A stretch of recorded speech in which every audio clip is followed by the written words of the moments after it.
La pintura 2290 ha estat tranquil·la, sense espasmes, controlant l'acció o l'objectiu pensat.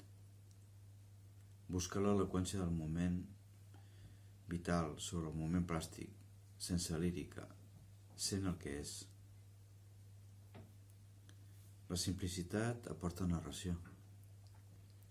Construir l'impuls sense arranques inconscients aporta claredat a la proposta. Ara que observo, passades unes hores, la pintura 2290, m'adono de la importància de l'elecció. L'elecció d'eines, l'elecció de colors, les densitats. Compartir dos o més colors, per exemple, em dona modulació i ritme a la peça.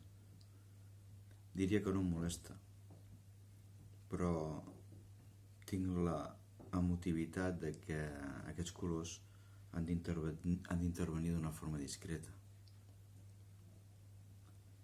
Aquí darrere tinc la peça 2288, feta amb impuls i una pulsió gestual més incontrolada, i observant la 2290 d'ahir, la veig superior en intencionalitat.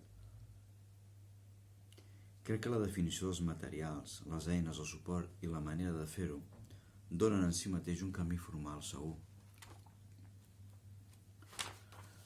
Per tant, crec que puc aprofundir en el concepte i la intenció de l'obra. De fet, és un concepte que ha anat creixent a la vegada que ha anat creixent l'obra i la forma de fer-ho des d'un punt de vista tècnic. Per tant, no tinc que tenir por en anar per aquest camí, perquè la tècnica em dona seguretat.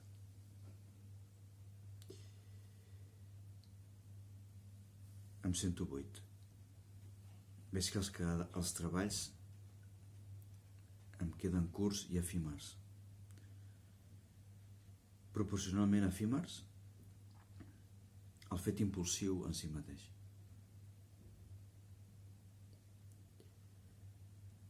I per acabar diria que la consistència de l'obra es troba en la manera en què la voluntat és representada.